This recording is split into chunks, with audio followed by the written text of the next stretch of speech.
Welcome to the Get Better in Chelmsford podcast. I'm Rich, and today I'm talking to Spencer Gore, founder of global healthcare business EMJ, and the man who wrote down in 2012 that he wanted to buy Chelmsford City Football Club. Years later, he did.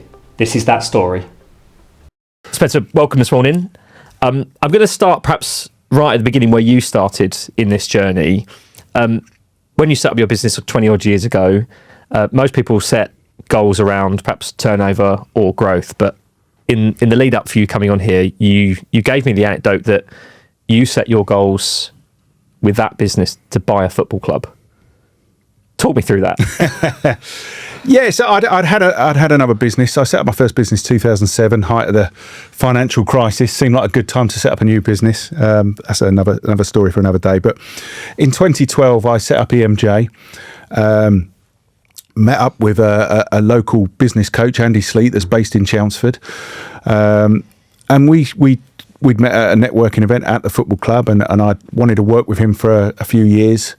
My business partner at the time didn't want to work with a business coach, and so when I set up EMJ, the very first thing I did was get a session booked in with Andy, and he asked me to do some homework before it, and he asked me to write down I think it was the 6 things that I was most proud of and why I was proud of them and how they made me feel, and that sort of went on to become our values. And the other question was, if I won the lottery and it was topped up every night, what gets me out of bed the next day? So you've done all your bucket lists, you've given money to charity, you've looked after your family, you've travelled the world. What's going to actually make you get out of bed in the morning? And that was where the idea of owning the football club came from. I said, well, I'd love to own a football club. And he asked me if it would be Liverpool, because he knows I'm a Liverpool fan, because my family's from up there. And I said, no, they're as, give or take as high as you're going to get them. I'd love to do it with Chelmsford. I'm a local Chelmsford lad. And so we agreed there and then that EMJ would be my vehicle to allow me to buy Chelmsford City Football Club. And 12 years later, something like that, it happened. Did he think you were joking? No, he'd got to know me quite well. He knew how ambitious I was. He's very, very practical. He's all about setting very big, hairy, audacious goals, as we call them. Very big, unachievable goals, almost to most people. And then we reverse engineer it, come up with a plan of how we're going to achieve that, and that's what we did. And you picked one of the most expensive options. Yeah, I think I could probably spend my money a bit quicker, but I'm not sure how. I was chatting to someone last night, actually. I won't give numbers, but I when I went in 2 years ago, I thought it would cost me a certain amount, and it's cost me 5 times that already. So it's an expensive sideline. But it's something I really enjoy doing. I'm really passionate about. When I set my mind to anything, I give it 100%. I don't believe in side hustles. I think if you're going to do something, do it properly, fully commit to it. And I'm fortunate that I've worked ridiculously hard over the last God knows how many years to be in a position where I can do it. So why not? And much as I want this football team to succeed, I want Chelmsford to succeed as a city. I want to put Chelmsford on the map. It still annoys me when you ask people what Chelmsford's famous for, and they say it's the birthplace of radio. I'm like, when was that? How many decades, hundreds of years ago was that? And we've done nothing of note since then. Let's get this city on the map and get people talking about it again. Yeah, whenever I speak to someone west of London, they tend to go, what, Cheltenham? Yeah. You mean Cheltenham? Cheltenham, Chelsea. Yeah. I feel your pain. Wait, you mentioned a minute ago the values. You picked the 6. What would have made that list? What kind of things were on there?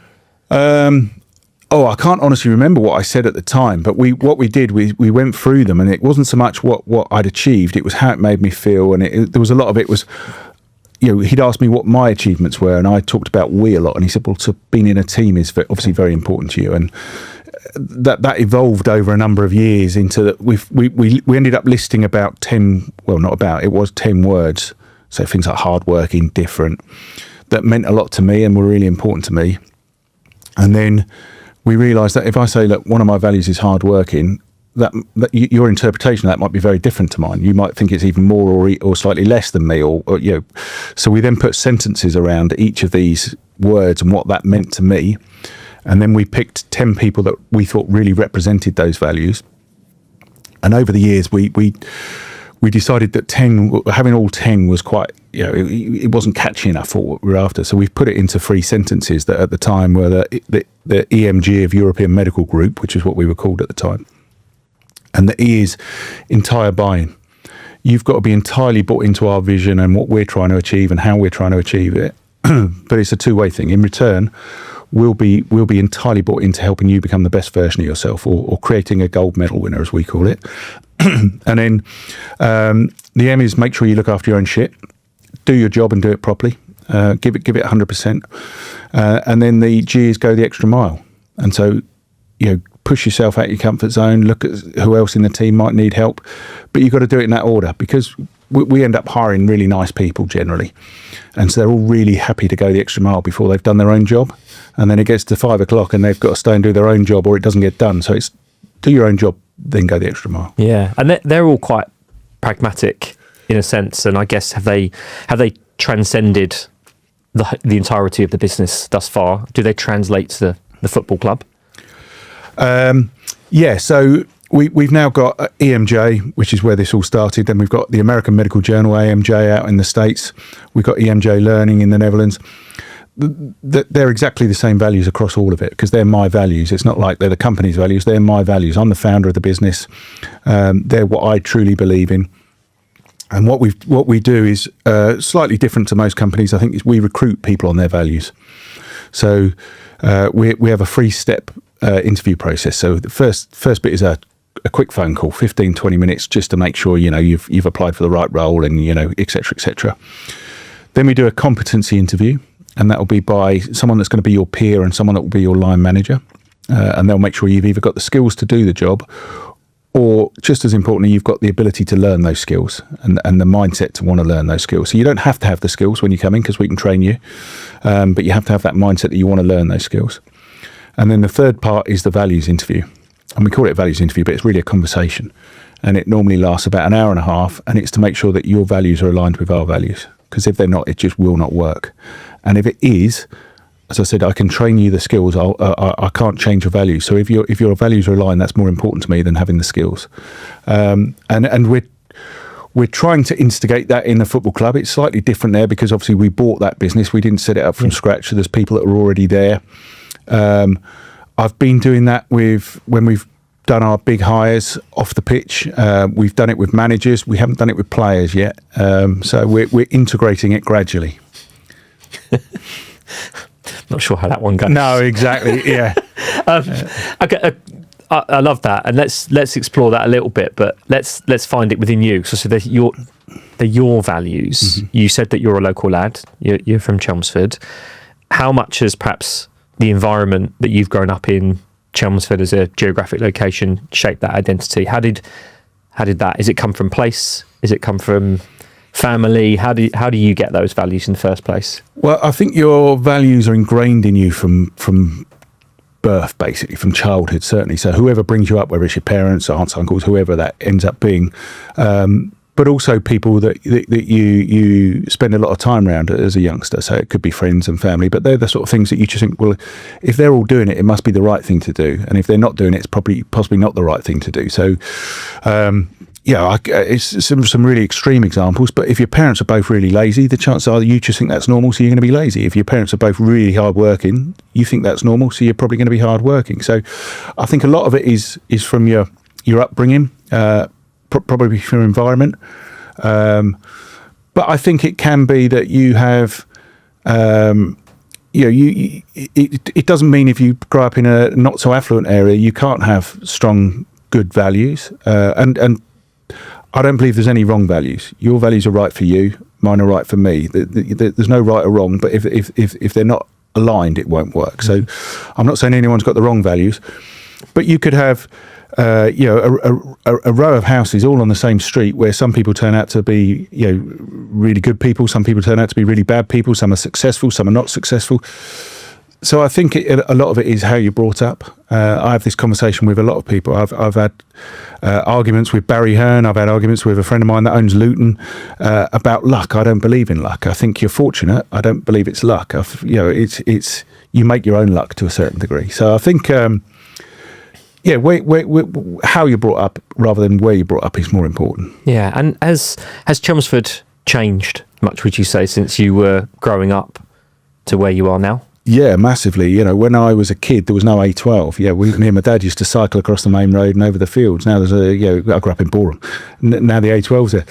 What's interesting, what I found quite amusing in the last year or so is literally when I was a kid of about 10, so I'm going back, it's my birthday tomorrow, I'm 51 tomorrow, so I'm going back about 40 years.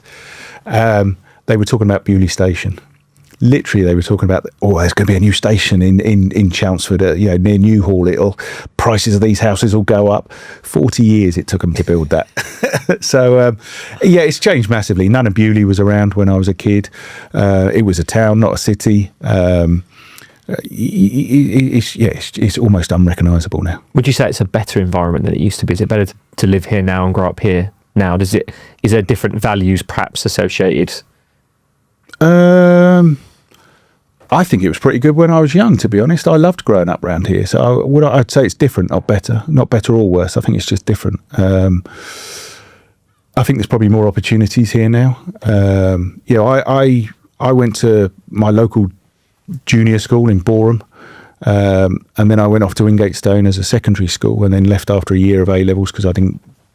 I think part of my values I only found out probably 5 or 6 years ago I was dyslexic when we were getting assessments done on my kids, and looking back retrospectively, that shaped a huge amount of my life, and that probably had as much an impact on anything on me, on my values and the way I've turned out, more so than schools or the environment, I think. Yeah, and going back to that 90-minute values interview, that third stage, you've described family, backgrounds, where people live, perhaps dyslexia and things like that. How much of that 90 minutes explores some of those things to align on values? How do you get to the crux of someone else's values there? Yeah, very much so. So I even say at the start of each values interview, like my dad ran his own business. He was a financial advisor. So for me, setting up my own business didn't seem like a massive leap of faith. It was just, that's what I'd always known, my dad working for himself. Whereas my cousins and my uncle were in the police force.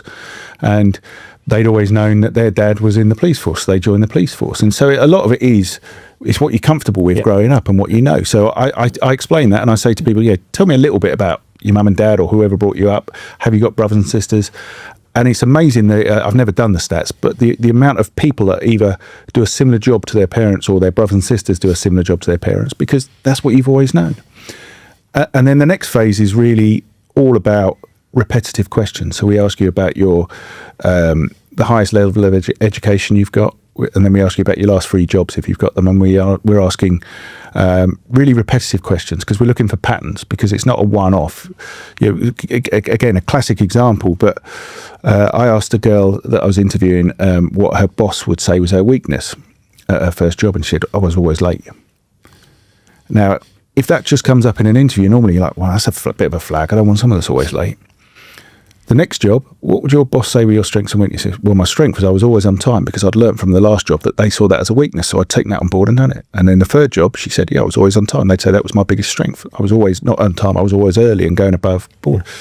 So you're looking at, it's not if they've done something wrong, it's how they've adapted to that. Are they, like we were talking about off air, are they a rock or a sponge, as Sir Clive Wood would call it? She'd taken on that feedback and she'd learned and improved from it. So it's that repetition of questions. You find patterns, and patterns normally mean that it's something you strongly believe in or something you strongly don't believe in. So that's what we're looking for, is those patterns. Yeah.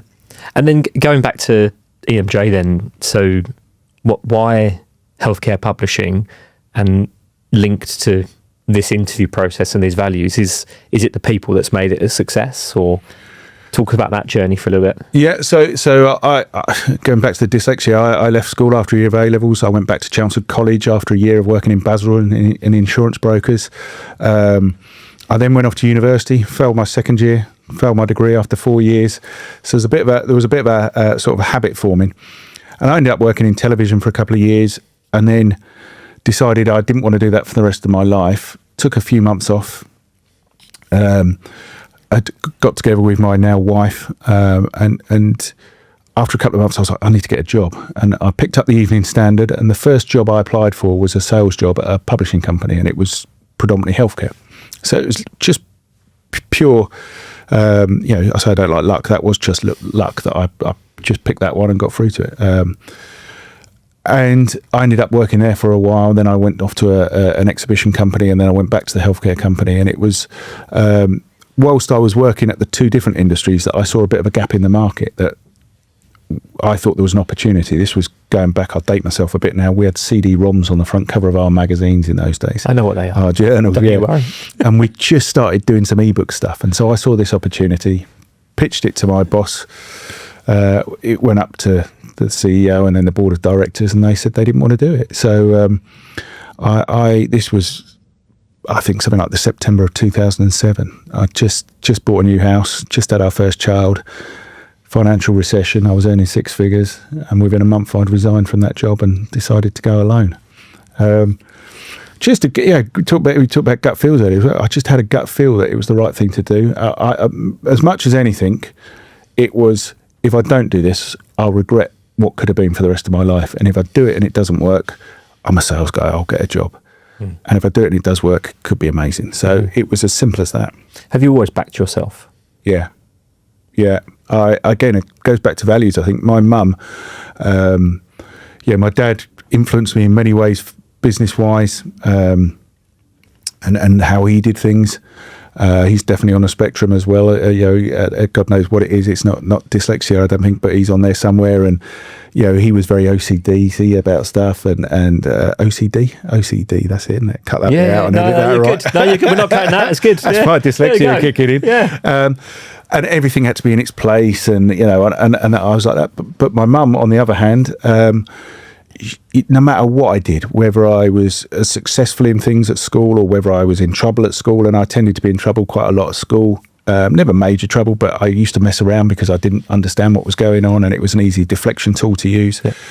She would say to me, if you put your mind to it, you can do anything you want to do. And she must have said that to me probably every day because I was in trouble most days. But that just became ingrained in me that I could whatever I put my mind to, I could do. And I've had arguments with my best mate outside the pub in Chelmsford, telling him that if I put my mind to it, I could be the best golfer in Essex within a year. And I truly believe that at the time. I truly believe if I put my mind to anything, I'm bearing in mind I don't play golf. It's just that stupid mentality. Yes. Yeah. Give me a year. Another publicly stated goal, yeah. But I just think if I put my mind to anything, I'm a big visualizer. So if I've seen it or seen someone else do it, and I know it's possible, then I think, I can achieve that. Yeah. Why not? I mean, as you talk, you mentioned you haven't done the research between, parents and kids and their jobs. Yeah. I don't know the research either on how many times we hear stories like yours in terms of in a little bit of trouble, not the greatest relationship with education, but done really well. Yeah. I think there's a value set, as I think you've kind of described, that go along with that. And I think if the sort of people that get into trouble at school, quite often it's because their brain is wired in a different way. Yeah. And when I found out I was dyslexic, I started doing a little bit of research into it, not a lot, but give or take 10% of the population is dyslexic. 60% of the self-made millionaires in the UK are dyslexic. So it's massively disproportionate. But in America, I can't remember the stat, but it's about 80 or 90% of people on death row are dyslexic. So basically, what it looks like happens is you're dyslexic, you don't get on at school, you don't learn in the traditional way, which is quite often memorising your 11 times table or your alphabet, or because your memory's not very good, quite often with dyslexia. So my short-term memory is in the bottom 1 percentile. So I can't remember anyone's name, I can't remember anything like that. It's just... Join the club. It's just... That's one of my biggest anxieties is remembering people's names. It's why I can't lie to people, because I can't remember, I only just about remember the truth, never mind a bloody lie. But you get into trouble at school, and if you're fortunate and you've got a good support network and a good system, you'll get pushed in the right direction, which I was fortunate to be in that position. If you haven't got that, you might end up getting into a bit of trouble, and then that trouble becomes a bit more trouble and a bit more trouble, and then you end up potentially on death row. Do you think the way you are is why you work so hard at interview to find gems, to find the right people? Yeah, definitely, because I think once you find them, they're relentless. Absolutely relentless. I've been putting a few posts out on social media recently saying 99% of people need not apply. We don't want average people. We don't want people that are in their comfort zone. And I make no excuses for that at all. There are a ton of jobs out there for people that want to be in their comfort zone and want to be that. We want the people that want to go and win an Olympic gold. And that does mean making sacrifices. It's not going to be for most people. But the people that do want to achieve that will create that environment and that atmosphere for them where they can flourish and succeed. Yeah. So back in 2012, when you set up the business, you sat down, you wrote this goal down. Did you know at that point how big you needed it to be, how hard you had to work, or that it was going to become a global business? Because you set that goal, but how do you work back from that goal and go, right, it's go time? Yeah. I didn't know how long it would take. I didn't know how much money it would take to buy the football club. I just knew that there was a huge, I'm talking, multi-billion pound opportunity in healthcare.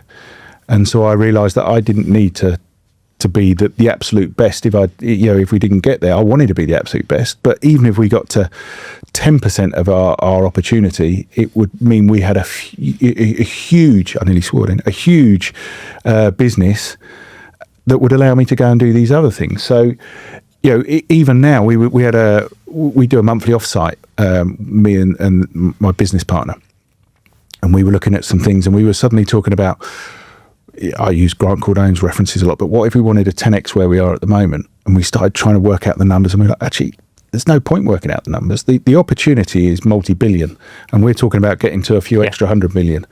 It's like, we don't need to fulfill all of it. We just need to say, well, where do we want to get to? And then you start reverse engineering it. So we've got a 2038 goal at the moment.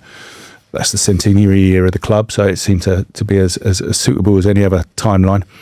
And then we've reverse engineered it. So we've got 5 year, 3 year, 12-month goals, etc. And we'll talk about the non-footballing business still, in the sense that you wrote down a goal and you've achieved it. So what's the new goal with that business? Have you sat down with the same business coach and gone, all right, I've done that one. So next? We didn't sit down with that business coach, but we sat down. So we set the goal to buy the football club. And then it got to a point where, as we were getting a bit of success, we would get a lot of approaches for people to come in and buy the business or invest in the business, or at least ask us what our exit strategy was. And we haven't got an exit strategy. We enjoy what we're doing. Everyone looked at us as like we were fools. Everyone's got an exit strategy. I was like, why? We love what we're doing. Why would we want to exit it? So as much as anything, so that we didn't look quite so silly when we were talking to people about not having an exit strategy, we came up with our own exit strategy, which was by 2025, we wanted to have achieved Project X. And Project X was that we've grown the business to a size that we can do whatever we want. So it could be we float, it could be that we take private equity investment, it could be that we keep doing what we're doing Monday to Friday, 9 to 5, it could be, we can choose what we do because the business is so successful. So that was a 12-year goal at the time. And then it got to 2025, and we'd basically achieved everything that we set out to do. We'd had options to float, to private equity, to do all these different things. And I got a little bit, what's the word to use? I got a little bit, I didn't feel as driven as I had done. Okay. And I realised it's because I wasn't working to a goal anymore. I'd always had these big, hairy, audacious goals, and all of a sudden it's like, oh, we set a ridiculous goal and we've achieved it. So we said, well, let's come up with a new project, a new why, a new exit strategy. So we came up with the imaginatively named Project Y, coming after Project X, but it was also a little bit of a, why are we still doing this? And it was by 2038 that we want the football club in the Premier League.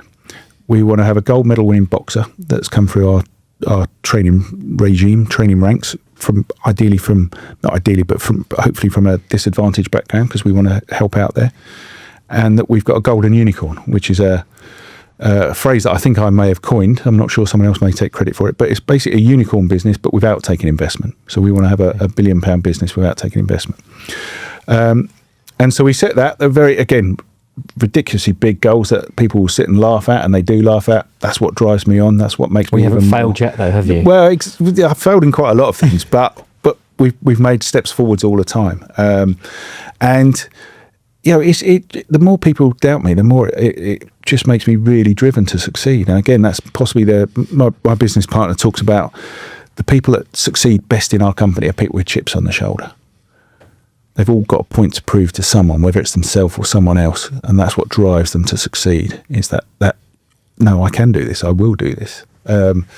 So that's the chip on the shoulder for me. Is I just love trying to prove people wrong. Yeah, and saying that we can do that. Yeah, and you mentioned earlier about Chelmsford, and you want to fly the flag for it. You want to make it famous. So you achieve your goal of buying Chelmsford City FC. What day does that feel like? How does that feel? The day I actually bought it. The day. What does it feel like? And then, what does that mean for the ambition of raising the profile of Chelmsford? So it felt relief. It felt emotional. It felt exciting.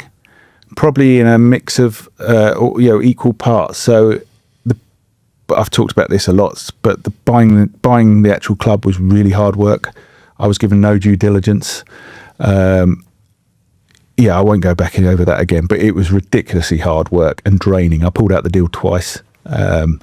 It was really hard work. So there was a lot of relief when it actually happened, and I signed the paperwork. I signed the paperwork sitting in the hotel reception in Crete on the last day of my holiday, having spent 2 weeks on holiday filling in paperwork for lawyers and whatever. So there was relief. The emotion was when it was announced. One of the women's team sent me a documentary called The False Nine that they'd made just after COVID about how women's football would help them through COVID and mental health issues and things like that. And that was part of what made me realise that actually this wasn't just buying a men's first team. This was a community asset, and there was a lot more to it than I'd realised. And I didn't even know, because of the due diligence at the time, that we had a foundation that does stuff. And there was a lot of really good stuff that the club did do that wasn't really promoted, and that made me emotional. And then it was really exciting. It was like, shit, I've worked for 12 plus years to get to this position, and it's finally happened. Now we've got a fun journey to go on, but a bloody hard journey to go on. Yeah, and you've obviously been in control for a while now. Are you seeing parallels between running a business, or is it completely different? Are you learning new things every day? Can you adopt the same practices from one to the other? What does it actually look like and take to run every day? Yeah, there's definitely comparisons. People always say football's a completely different industry, and I've had this debate with quite a lot of people. I don't think it is. It's a business at the end of the day. I mean, fans hate you saying that, but it is a business. Mm-hmm. If you don't run it as a successful business, you don't generally have a successful team on the pitch, and that's what we're all trying to get to. I look at it, and I don't want to sound arrogant because we haven't achieved really anything yet on terms of on the pitch, but if you run it professionally, you're going to be successful. And if you run it like a Mickey Mouse outfit, there's a reason teams are in this league, because they're not. A lot of them aren't run particularly professionally, and we're in this league. So I'm not trying to make out that we're better than anyone else or anything like that. But we're trying to do things in the right way. There's still teams out there that pay backhanders, that pay cash because they don't want to pay tax on it, make illegal approaches to players. All sorts of crap that goes on that just shouldn't take place in football. And I'm trying really hard to just focus on our club and doing things the right way, and let everyone else do what they want to do and get on with things their way. And I think at the end of the day, if we do things properly, it will pay off eventually. But it's a bit like, I guess, in any industry, if you're starting off in I don't want to give any examples because I'll get someone will moan at me for saying the wrong industry or whatever. But if you're working in a small startup business, not doing things professionally, trying to nick a few quid here and there off the taxman, that could be in any industry. It doesn't have to be just football. But if you start off in a small business and you do things the right way and you're doing things properly and you're trying to grow it, again, that could be football, that could be podcast studio, it could be a healthcare journal. It's the same for anything. Yeah. So in football, there are people that don't do things the right way, and there are people that do things the right way, like in any industry. The biggest difference by far is fans. Yep. You've got X amount of 1,000 people coming every Saturday, either cheering or moaning. You've got tens of thousands that are following you, not in the ground, that have an opinion, and they have an opinion based on no facts whatsoever. I still get fans coming up to me saying, "Oh, do you know we've signed so and so?" And I'm like, no, I didn't actually. Yeah, thanks for telling me. I'm the one that signs them all, so it's nice that you've just told me that. But they just believe everything. My sons tell me. My son was telling me yesterday, so-and-so's our second highest paid player. I went, he's not. He went, well, I heard he was. I went, okay, well, I pay his bills. I'm telling you he's not. So people just believe everything because it gets out there in the media and in press. And you're doing things to try and change that. You mentioned monthly fan forums and stuff like that. So if that's the biggest difference, how are you having to adapt and change some of the practices, or maybe you aren't? To that. Yeah, so one of the first things that I was told was the previous regime hadn't engaged with the fans for 7 years. Wow. And I said, well, out of all the things I've been told I'm going to have to do in a football club, they nearly all cost me money. Engaging with fans doesn't cost me anything, so I'll happily do that one. So we set up the fans forum, and we get about 100 people turn up every month, just coming to ask me questions about the state of the club, where we're going, what they've heard, what we're doing. Sometimes, last one we had the new manager there. Yeah, we have someone from the foundation occasionally, someone from marketing or sales. We're trying to do things like that. We're just trying to professionalise the club everywhere. We went cashless last year. A few people moaned about it.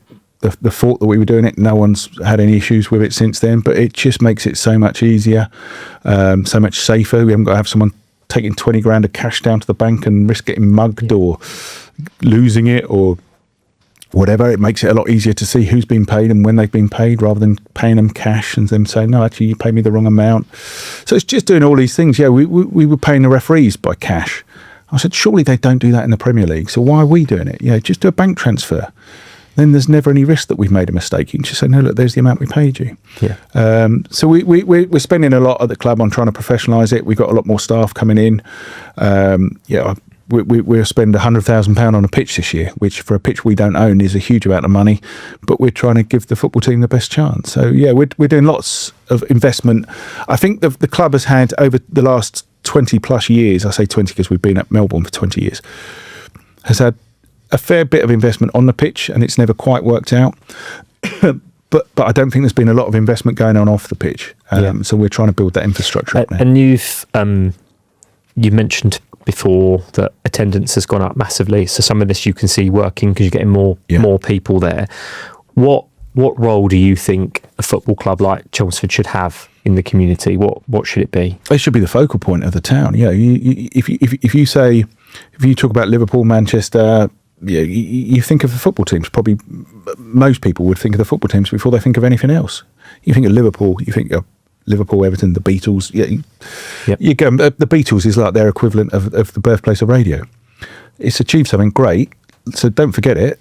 But what we're doing at the moment to put it on the map, and they've got the football teams, and Chelmsford is, if you rank Chelmsford in terms of population and compare it against football leagues, it would be a championship team. So it's got the footfall to make it a big successful team. It's a fairly affluent area compared to teams that are higher up than us. Mm-hmm. So it's got all the opportunities to succeed. That was part of what attracted me to Chelmsford. Obviously, apart from being local, I was offered the chance to buy Southend. I was offered the chance to get involved with a number of other clubs. But I knew that I would give it 100% if it was Chelmsford, because it was my team, and that was what would excite me, is putting Chelmsford on the map. So I think I see it as a marketing tool for Chelmsford. It's the bigger and better the football club is, the more it attracts people to Chelmsford and investment to Chelmsford and companies to Chelmsford, which in turn will support the football club. So it just becomes self-fulfilling. So there's no real downside here, is there, to your mission or goal with the football club? I mean, do you have a measure on its economic value to the local community at the moment, or is that something that you can put your hand on at some point in the future? We have got some stuff like that. So we've been working with the Essex FA, and they have a calculator that works out the impact. There's some stuff that the council's been doing that we've worked with on. So we have got that. Nothing's been published yet, but we have got that, and it's a huge impact on the local community. Yeah. We, as I said before, I didn't know we had a foundation when I bought the club. So we've got a football foundation that puts on football clubs in school holidays, predominantly for kids that get free school dinners in term time. Because in school holidays, they don't get the food, and they quite often struggle to get food because their families can't afford it, which is why they're getting free school dinners. So we put on a football club for them, and then we provide them with food free of charge to give them that food. And we put tens, if not hundreds of kids through that every year.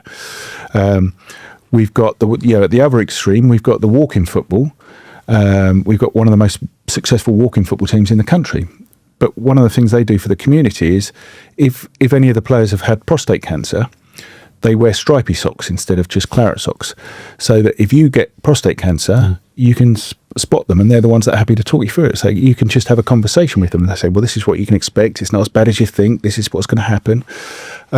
So we've got all sorts of things going on like that. So it's not just the first team. There's the women's team, there's the academy, there's the youth setup, there's a walking football. There's all of these things going on, which is great for the community of Chelmsford. Yeah, no, I couldn't disagree with that. We could literally talk about this for hours, but if there was, you're doing a lot for Chelmsford. You've done a lot over the last 20 odd years, and certainly probably having the maximum amount of impact you can have in the local community right now. If you could ask for one thing from the Chelmsford community, what would it be? Get behind us, support us. We were talking before about reciprocity. I like to do everything to be a win-win. So if we can make the football team successful, that will make Chelmsford a better place. If we make Chelmsford a better place, that will make the football team a better place. So it's come down and support us and see what we're doing. And if you can get involved, whether that's just coming to watch a match, whether that's playing walking football, whether that's putting your kids into the academy, whether that's sponsoring us. Let's make Chelmsford a better place. It's a great place already. Let's make it even better than it was and than it is. Yeah, I think that's awesome. Look, thank you so much for coming on today. I really enjoyed that. No, thanks for having me.